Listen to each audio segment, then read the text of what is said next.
بسم اللہ الرحمن الرحیم۔ محترم سامعین و ناظرین، السلام علیکم ورحمۃ اللہ وبرکاتہ۔ قربانی کا نصاب کیا ہے؟ نصاب کا نام سنتے ہی لوگ پریشان ہو جاتے ہیں کہ آخر یہ فیصلہ کیسے کیا جائے کہ میں صاحب نصاب ہوں یا نہیں ہوں۔ تو آج کی بات اگر آپ پوری سماعت کریں گے تو میں آپ کو یقین دلاتا ہوں کہ اس مسئلے میں آپ کو ذرہ برابر بھی ابہام باقی نہیں رہے گا انشاءاللہ۔ قربانی کا نصاب کیا ہے؟ قربانی کس پر واجب ہے اور کس پر واجب نہیں؟ تو دیکھیے، قربانی کا نصاب 5 چیزیں ہیں: سونا، چاندی، نقدی، مالی تجارت اور ضرورت سے زائد اشیاء۔ سونا، چاندی اور نقدی تو واضح ہے، سب ان کو جانتے ہیں۔ چوتھے نمبر پر ہے مالی تجارت۔ مالی تجارت فقہ کے اصطلاح میں اس مال کو کہا جاتا ہے جس کو انسان نے آگے بیچنے کی نیت اور ارادے سے خریدا۔ ہر وہ چیز جس کو آپ نے اس نیت سے خریدی کہ میں اس کو آگے بیچوں گا اور اب تک آپ کی وہ نیت برقرار ہے، جب یہ 2 شرطیں پائی جائے تو ایسے چیز کو کہا جاتا ہے مالی تجارت۔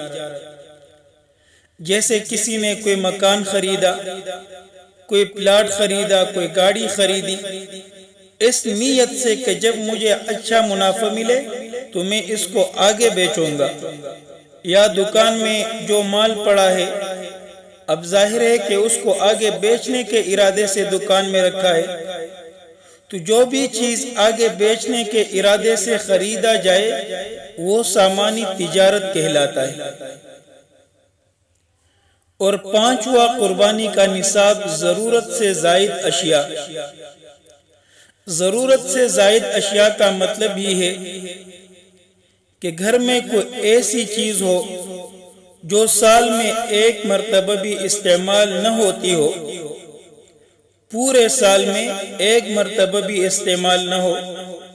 مثال کے طور پر ایسے برتن رکھے ہیں جو پورے سال میں نہ مہمانوں کے لیے استعمال ہوتے ہیں نہ گھر والے خود استعمال میں لاتے ہیں، تو یہ چیزیں ضرورت سے زائد سمجھی جائے گی۔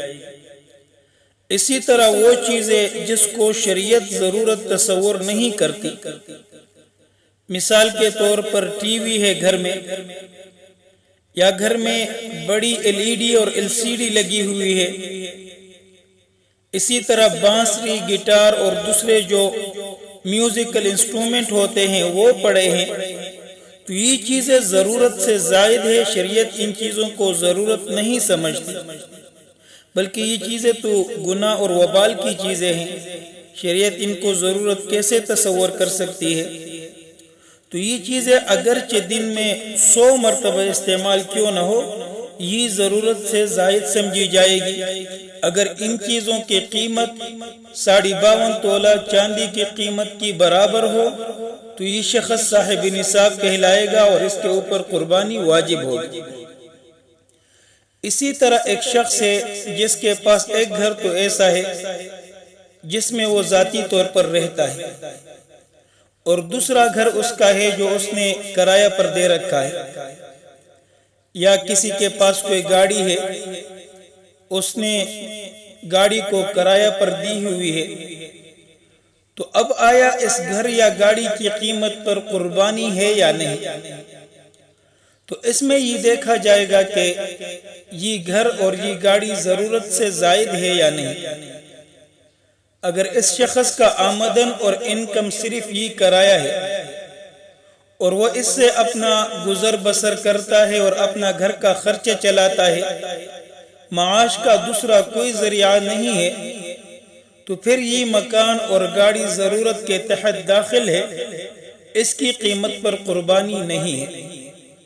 لیکن اگر اس کے معاش کے دوسرے ذرائع موجود ہو اور وہاں سے آمدن ان کو آتا ہو اور یہ جو گھر اور گاڑی کا کرایہ ہے یہ ایک اضافی چیز اس کے پاس آ رہا ہے، تو اس کا مطلب یہ گھر، یہ پلاٹ، یہ گاڑی ضرورت سے زائد ہے، اسی لیے ایسے شخص پر قربانی واجب ہو۔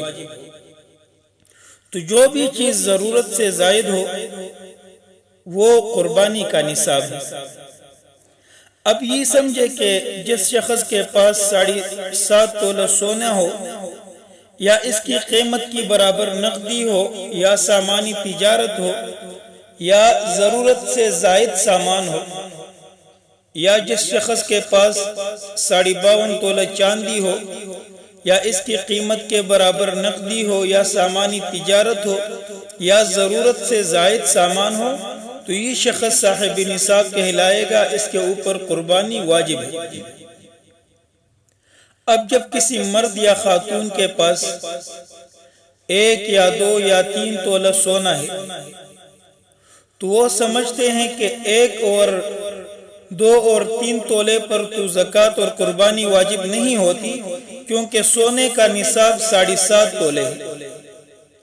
تو اس بات کو اچھی طرح سمجھنا چاہیے کہ سونے کا نصاب اس وقت معتبر ہوگا جب کسی کے پاس ان 5 چیزوں میں سونے کے علاوہ کچھ بھی نہ ہو، تو اس صورت میں سونے کے اوپر تب قربانی واجب ہوگی جب وہ 7.5 تولے ہو۔ لیکن اگر کسی کے پاس کچھ سونا ہے اور اس کے ساتھ کچھ نقدی ہے یا سامانی تجارت ہے یا ضرورت سے زائد اشیاء ہے، تو ایسی صورت میں شریعت سونے کے نصاب کا اعتبار نہیں کرتی، اس صورت میں شریعت چاندی کے نصاب کا اعتبار کرتی ہے۔ تو چاندی کا نصاب 52.5 تولہ چاندی ہے۔ اب اگر کسی شخص کے پاس یا سمجھے کسی خاتون کے پاس فرض کرے 2 تولہ یا 1 تولہ سونا ہے اور اس کے ساتھ 100 روپے یا 500 روپے اس کی ملکیت میں ہے، تو اب سونے کے نصاب کا اعتبار نہیں ہوگا، اس لیے کہ صرف سونا نہیں ہے بلکہ سونے کے ساتھ کچھ نقدی بھی ہے۔ اب سونے کی قیمت کا اندازہ لگایا جائے گا تو ظاہر ہے کہ 2 تولہ یا 1 تولہ سونے کی قیمت چاندی کے نصاب سے بہت زیادہ ہے، کیونکہ آج کل چاندی کے نصاب کی قیمت تقریباً 48,000 روپے ہے اور سونے کی قیمت اس کے ڈبل قیمت سے بھی زیادہ ہے۔ جب قیمت چاندی کے نصاب سے زیادہ بنتی ہے تو یہ شخص صاحب نصاب ہے، اس پر قربانی واجب ہوگی۔ تو یہ بات اچھی طرح سمجھنا چاہیے کہ شریعت نے سونے کے نصاب کا اعتبار تب کیا ہے جب اس کے ساتھ چاندی، نقدی، سامانی تجارت اور ضرورت سے زائد اشیاء میں سے کوئی چیز نہ ہو۔ اگر ان 4 چیزوں میں سے کوئی چیز ہو تو پھر سونے کے نصاب کا اعتبار نہیں ہوگا، پھر چاندی کے نصاب کا اعتبار ہوگا جو کہ 52.5 تولہ چاندی ہے۔